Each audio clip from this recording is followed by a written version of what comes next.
نبی اکرم صلی اللہ علیہ وآلہ وسلم کی ولادت باسعادت کا بابرکت مہینہ ہے۔ حضور اس مہینے میں تشریف لے کے آئے۔ آپ کی تشریف آوری سے قبل معاشرے کی حالت اتنی بگڑی ہوئی تھی کہ انسان تو باقی تھے، انسانیت ختم ہو چکی تھی۔ وہ انسان جس کے سر پہ اللہ نے عزتوں کا تاج رکھا ہے، انسان وہ اپنے سر سے عزتوں کا تاج اتار چکا تھا۔ شراب کو لوگ پانی کی طرح پیتے تھے، زنا کرنا ایک فیشن اور رواج سمجھا جاتا تھا، اور لوگ اس کو محفلوں میں بیٹھ کے فخریہ انداز سے بیان کرتے تھے۔ کریم آقا صلی اللہ علیہ وآلہ وسلم کی تشریف آوری سے قبل بیٹی کو زندہ دفن کر دیا جاتا تھا۔ بیٹی کا باپ ہونا باعث عار، باعث شرم سمجھا جاتا تھا، اور کچھ عرب کے بھی ایسے جاہل قبیلے بھی تھے جو بیٹے کو بھی زندہ دفن کر دیتے تھے۔ ماں کو گھر میں ایک بوجھ سمجھا جاتا تھا، اور ماؤں کو لوگ منڈیوں میں لے جا کے بیچ رہے تھے۔ جس طرح ہمارے ہاں جانوروں کی بولیاں لگتی ہیں، اس طرح منڈیوں میں لوگ ماؤں کی بولیاں لگاتے تھے۔ بوڑھا باپ اس کو اولاد یہ کہہ کے گھر سے نکال دیتی تھی کہ تیرے کھانسنے سے مجھے اور میرے بچوں کو تکلیف ہوتی ہے۔ انسان باقی ہے، انسانیت ختم ہو چکی۔ پھر اس اجڑی ہوئی انسانیت کے اوپر اللہ کو رحم آیا کہ آدم علیہ السلام کے زمانے کے 6500 سال بعد کا زمانہ تھا۔ 571 عیسوی تھی، جیٹھ کی پہلی تھی، اپریل کی 22 تھی، ربیع الاول کی 12 تھی۔ مکے کا شہر تھا، کعبے کا پڑوس تھا، محلہ سوق اللیل تھا۔ اس محلے میں جناب عبد المطلب کا گھر تھا، اس گھر میں جناب عبداللہ کا مکان تھا۔ سوموار کا دن تھا، 4:19 تھے۔ سیدہ آمنہ کی گود تھی، مصطفیٰ کی جلوہ گری تھی۔ حضور تشریف لے کے آئے، ہر ایک بے وقار کو وقار ملا، ہر بے عزت کو عزت ملی۔ وہ بیٹی جس کو لوگ زندہ دفن کر رہے تھے، فرمایا یہ زندہ درگور کرنے کے لیے نہیں ہے، یہ باپ کے لیے اللہ کی رحمت بن کے آتی ہے۔ وہ بیٹا جس کو لوگ زندہ دفن کر رہے تھے، فرمایا یہ زندہ دفن کرنے کے لیے نہیں ہے، یہ باپ کے لیے باعث نعمت ہے، خدا کا انعام ہے۔ وہ باپ جس کو لوگ دھکے دے کے گھر سے نکال رہے تھے، فرمایا یہ دھکے دے کے گھر سے نکالنے کے لیے نہیں، یہ تمہارا جنت کا درمیانہ دروازہ ہے۔ وہ ماں جس کو لوگ منڈیوں میں لے جا کے بیچ رہے تھے، فرمایا یہ منڈی میں لے جا کے بیچنے کے لیے نہیں ہے، اللہ نے اس کے قدموں کے نیچے تمہاری جنت کو رکھا ہے۔ آپ یوں کہہ سکتے ہیں کہ کائنات میں جس کو بھی عزت ملی ہے، ولادت مصطفیٰ کے صدقے میں ملی ہے۔ اقبال نے کہا، در دل مسلم مقام مصطفیٰ است، آب روئے ماں سے نام مصطفیٰ است، طور موجے از غبار خانہ اش، کعبہ را بیت الحرم کا شانہ اش۔ کہتا ہے کائنات میں جس کو بھی عزت ملی ہے، نام مصطفیٰ کی برکت سے ملی ہے۔ یہ جو ہماری عزتیں ہیں، یہ حضور کے نام سے ہیں۔ کریم آقا صلی اللہ علیہ وآلہ وسلم جب تشریف لائے، کائنات میں انقلاب آ گیا، ہر ایک کو وقار ملا، ہر ایک کو عزت ملی۔ آج اگر کسی کو اپنی بیٹی سے محبت ہے، بیٹی سے پیار ہے، تو یہ میرے نبی کی ولادت کا صدقہ ہے۔ اگر اپنی اولاد سے محبت کرتے ہو، یہ میرے نبی کا احسان ہے۔ آج اگر ماں سمجھتی ہے کہ میرے قدموں کے نیچے جنت ہے، تو اس ماں کو خدا کا بھی شکریہ ادا کرنا چاہیے، مصطفیٰ کا بھی شکریہ ادا کرنا چاہیے۔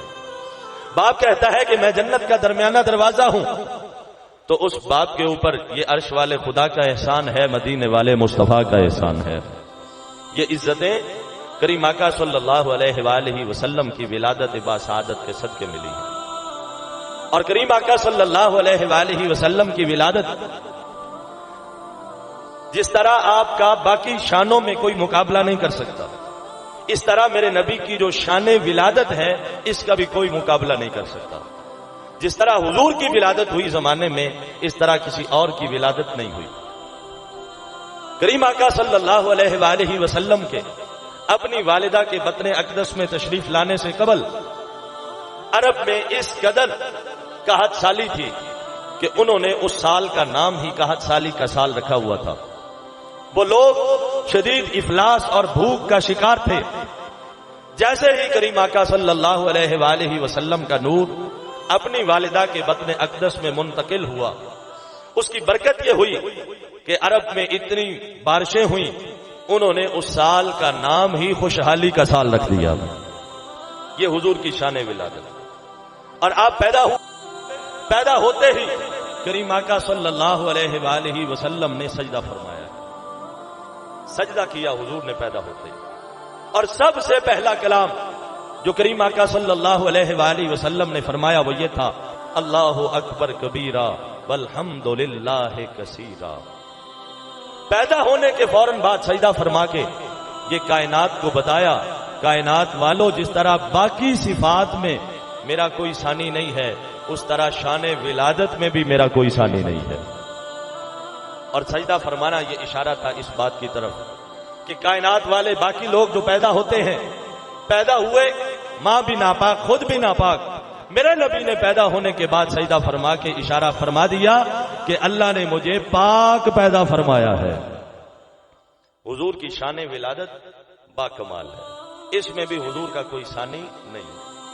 حضور سید عالم صلی اللہ علیہ وآلہ وسلم آپ پیدا ہوئے، حضور کے چچا کے بیٹے عبداللہ بن عباس روایت کرتے ہیں، لما ولد النبی صلی اللہ علیہ وآلہ وسلم، جب حضور کا میلاد ہوا، آپ کی ولادت باسعادت ہوئی، عقا عنہ عبد المطلب، حضور کے دادا نے آپ کا عقیقہ فرمایا، بکبشن ایک مینڈا ذبح کیا۔ عقیقہ فرمانے کے بعد وسماہ محمدن، حضور کا نام محمد رکھا صلی اللہ علیہ وسلم۔ جس کو اپنے نبی کے نام سے پیار ہے ذرا سبحان اللہ کہو، ہاتھ کھڑا کر۔ حضور کا نام محمد رکھا۔ گھر والوں نے پوچھا جناب ما حملک علی ان سمیتہ محمدن، کیا ہوا آپ نے اس بچے کا نام محمد رکھا؟ آج سے پہلے تو ایسا نام کسی بچے کا نہیں ہے، نہ اس کے باپ کا نام، نہ دادا کا، نہ پردادا کا، کسی کا نام ایسا نہیں ہے، آپ نے اس بچے کا یہ نام کیوں رکھا ہے؟ حضور کے دادا فرمانے لگے اگر آج سے پہلے ایسا نام کسی کا نہیں ہے، آج سے پہلے ایسا بچہ بھی تو کسی کا نہیں ہے۔ پھر بھی جناب آپ نے جو ان کا نام محمد رکھا، کیا سوچ کے رکھا؟ قال عبد المطلب اردت ان یحمدہ اللہ فی السماء ویحمدہ الناس فی الارض، کہا میں نے اس بچے کا نام محمد یہ سوچ کے رکھا ہے، میں چاہتا ہوں آسمان پہ رب اس کی تعریفیں کرتا رہے، زمین پہ لوگ اس کی تعریفیں کرتے رہے۔ یہی وجہ ہے کہ آسمانوں پہ بھی میرے نبی کا ذکر ہے، زمینوں کے اوپر بھی میرے نبی کے چرچے ہیں۔ اور دیکھیں یہ جو حضور کا ذکر ہے، سید عالم صلی اللہ علیہ وآلہ وسلم کا ذکر ہے، یہ بڑھتا چلا جائے گا، اس میں اضافہ ہوتا چلا جائے گا، کیونکہ میرے اللہ نے وعدہ فرمایا محبوب ہم نے تیرے ذکر کو بلند فرما دیا ہے۔ ساری کائنات مل کے اگر زور لگا لے نبی پاک صلی اللہ علیہ وآلہ وسلم کے ذکر کو گھٹانے کے لیے، ختم کرنے کے لیے، تو ساری کائنات مل کے بھی ختم نہیں کر سکتی، کیونکہ جس کا ذکر خدا نے بلند فرمایا ہو، سبحان اللہ کہا ذرا سا۔ اور خواجہ قمر الدین سیالوی رحمت اللہ تعالی علیہ فرماتے ہیں اس دین کے سچا ہونے کی ایک دلیل یہ بھی ہے کہ جتنے فتنے اس دین کو مٹانے کے لیے پیدا ہوئے، اتنے فتنے کسی اور دین کو مٹانے کے لیے پیدا نہیں ہوئے۔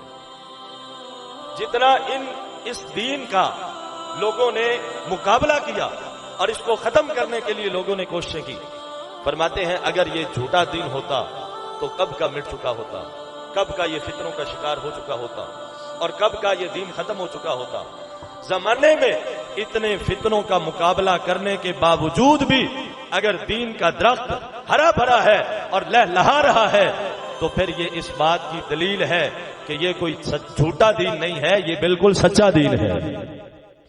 میرے نبی کا دین بالکل سچا دین ہے۔ اور نبی پاک صلی اللہ علیہ وآلہ وسلم کی ولادت باسعادت کا مقصد اللہ نے قرآن میں بیان کرتے ہوئے ارشاد فرمایا، ہم نے اپنے محبوب کو اس لیے زمانے میں بھیجا تاکہ زمانہ نبی پاک صلی اللہ علیہ وسلم کی اطاعت کرے، پیروی کرے، فرما برداری کرے۔ یہی وجہ ہے اللہ نے کسی جن کو نبی بنا کے نہیں بھیجا، کسی فرشتے کو نبی بنا کے نہیں بھیجا۔ جتنے بھی نبی آئے وہ سارے کے سارے انسان تھے، تاکہ باقی انسان ان کو دیکھیں، ان کو چلتا پھرتا دیکھیں، ان کو کھاتا پیتا دیکھیں، ان کو زندگی گزارتا دیکھیں۔ اور باقی انسان بھی اپنی زندگی کو نبیوں کی زندگی کے مطابق بنا لے۔ کریمہ کا صلی اللہ علیہ وآلہ وسلم کی تشریف آوری کا مقصد ہے کہ زمانہ آپ کی اطاعت و فرما برداری کرے۔ اگر ہم نبی کی اطاعت کریں، اگر ہم نبی کی فرما برداری کریں، ہمیں صلہ کیا ملے گا، انعام کیا ملے گا؟ پارہ نمبر 11 اللہ کا قرآن، بسم اللہ الرحمن الرحیم، للذین احسنوا الحسنی، ان لوگوں کے لیے جنہوں نے نیکیاں کی، حضور سید عالم صلی اللہ علیہ وسلم کی اطاعت و فرما برداری کی، اللہ نے فرمایا الحسنی، جب وہ میرے پاس آئیں گے میں ان کو جنت عطا فرماؤں گا۔ اور ابھی یہ آیت ختم نہیں ہوئی، الحسنی کے بعد ہے وزیادہ، جنت بھی دوں گا، جنت سے کچھ زیادہ بھی دوں گا۔ اس لفظ زیادہ کی تفسیر میں کریمہ کا صلی اللہ علیہ وآلہ وسلم کی 2 حدیثیں ہیں کہ جنت سے زیادہ کیا ہے۔ جنت تو ملے گی، جنت سے زیادہ بھی ملے گا، وہ جنت سے زیادہ کیا ہے؟ ایک حدیث میں آیا جس کا مفہوم یہ ہے، سید عالم صلی اللہ علیہ وآلہ وسلم نے ارشاد فرمایا جب جنت والے جنت میں چلے جائیں گے تو اللہ اہل جنت سے سوال کرے گا، تمہیں کسی چیز کی کوئی کمی محسوس ہوئی جنت میں؟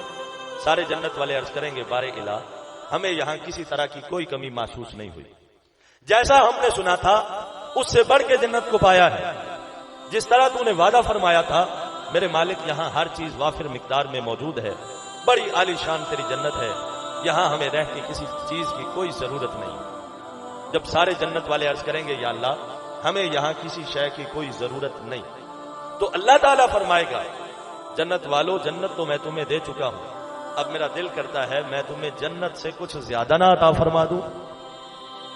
سارے جنت والے حیران ہو کے عرض کریں گے یا اللہ تیرے خزانے میں کیا کوئی ایسی نعمت بھی ہے جو جنت سے بھی زیادہ ہے، جنت سے بھی بڑھ کے ہے؟ آواز خدا آئے گی جنت والو پہلے میں نے تمہیں جنت عطا فرمائی ہے، اب میں خدا تمہیں جنت میں اپنا دیدار عطا فرما رہا ہوں۔ یہ ایسی شے ہے جو جنت سے بھی بڑھ کے ہے، جنت سے بھی زیادہ ہے۔ دوسری حدیث، جو جن لوگوں نے نبی علیہ السلام کی اطاعت و فرما برداری کی اللہ فرماتا ہے ان کو جنت بھی ملے گی، جنت سے کچھ زیادہ بھی ملے گا۔ کریم آقا صلی اللہ علیہ وآلہ وسلم نے ارشاد فرمایا جب جنت والے جنت میں چلے جائیں گے اللہ جنت والوں سے پوچھے گا بتاؤ تمہیں یہاں رہ کے کسی شے کی کوئی حاجت کوئی ضرورت ہے تو بتاؤ۔ سارے جنت والے عرض کریں گے بارے الہ یہاں ہمیں رہ کے کسی شے کی کوئی حاجت کوئی ضرورت نہیں، پہلے تو نے اتنا بڑا انعام عطا فرمایا، جنت دے دی، عظیم الشان تیری نعمت، یہاں رہ کے ہمیں کسی شے کی کوئی حاجت کوئی ضرورت نہیں ہے۔ اللہ فرمائے گا جنت والو میں چاہتا ہوں جنت میں تمہیں عطا فرما چکا ہوں، اب جنت سے کچھ زیادہ نہ عطا فرما دوں؟ وہ سارے جنت والے حیران ہو کے عرض کریں گے یا اللہ کیا تیرے خزانے میں کوئی ایسی نعمت بھی ہے جو جنت سے بھی بڑھ کے ہے؟ اللہ فرمائے گا جنت والو جب تم دنیا میں تھے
تمہارے اور میرے تعلق میں اتار چڑھاؤ آتا رہا، تم نے نیکیاں کی میں خوش ہو گیا، تم نے گناہ کیے میں ناراض ہو گیا، کبھی میں خوش ہو جاتا تھا کبھی ناراض ہو جاتا تھا، لیکن آج میں تمہیں جنت سے بڑھ کے ایک چیز عطا کرنے لگا ہوں۔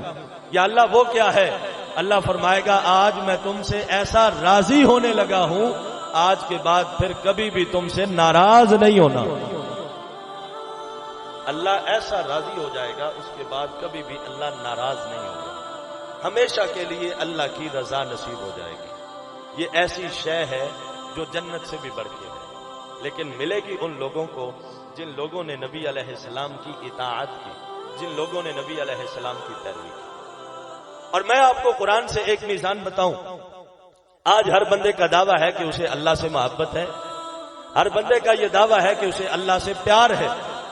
قرآن میں اللہ نے اس کا ایک معیار قائم کیا۔ ظاہر ہے خدا کی محبت کوئی چھوٹی شے تو نہیں ہے، ایک بہت بڑا خزانہ ہے۔ اللہ نے اس کا ایک معیار دیا تاکہ ہر کم ظرف آدمی اللہ کی محبت کا دعویٰ نہ کر سکے۔ اب وہ قرآن میں معیار یہ ہے، ترازو یہ ہے، ہر بندہ، میں وہ قرآن کی آیت پڑھتا ہوں، ہاتھ کھڑا کروانے کی ضرورت نہیں ہے، ہر بندہ اپنا محاسبہ خود کر سکتا ہے، خود اپنے آپ کو چیک کر سکتا ہے کہ اسے اللہ سے محبت ہے یا کوئی نہیں، اللہ سے پیار ہے یا کوئی نہیں۔ ارشاد فرمایا قل، اے محبوب آپ فرما دیں ان لوگوں سے، ان کنتم تحبون اللہ، اگر تم اللہ سے محبت کرتے ہو اور تمہارا دعویٰ ہے کہ تم رب سے پیار کرنے والے ہو، تو اس پیار کا معیار یہ ہے فاتبعونی، میں رسول کی اتباع کرو، میں رسول کی پیروی کرو۔ اس کا مطلب ہے خدا سے محبت وہی کرتا ہے جو مصطفیٰ جان رحمت کی پیروی کرتا ہے، جو کریم آقا صلی اللہ علیہ وآلہ وسلم کی اطاعت کرتا ہے۔ جو حضور کی اطاعت نہیں کرتا، جو حضور کی پیروی نہیں کرتا، وہ خدا کی محبت کے دعوے میں بالکل جھوٹا ہے۔ یہ قرآن نے معیار بتایا۔ اللہ فرماتا ہے نبیوں کے بھیجنے کا مقصد یہ ہے کہ زمانہ ان نبیوں کی اطاعت کرے، فرما بردار